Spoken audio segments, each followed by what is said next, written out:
помощник пиар-менеджера. Что же это за человек? На самом деле, вот помощник пиар-менеджера – это далеко не будущий пиар-менеджер. Потому что помощником пиар-менеджера может быть вообще человек, который исполняет ассистентско-курьерско-переводческие, созванивательские функции. То есть иногда ассистент, помощник пиар-менеджера вообще может не иметь отношения к пиару, он может иметь отношение там, к курьеру, там, значит, к сборщику данных, к менеджеру по продажам, к регистратору на стойке. То есть ассистент очень черновая работа в пиаре. Мало кому из ассистентов вот поручаются конкретно пиаровские задачи. Это вот такой факт.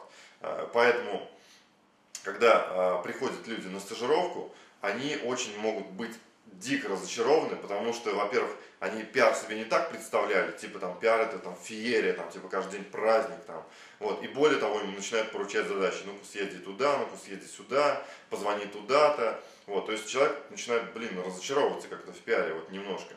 Поэтому у меня даже есть такой урок в школе пиариум, когда человеку прямо говорят, ты кто, вот лохушка или бука? Что это значит?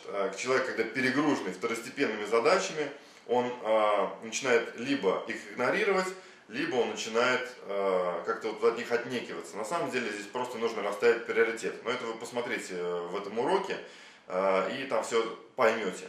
Вот.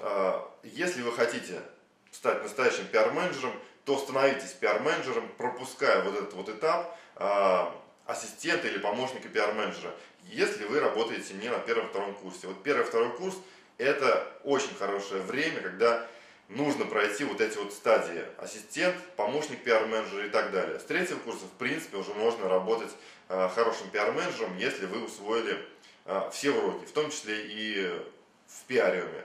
Вот, поэтому мой совет – начинайте со старта в пиар-менеджменте, именно с должности пиар-менеджер.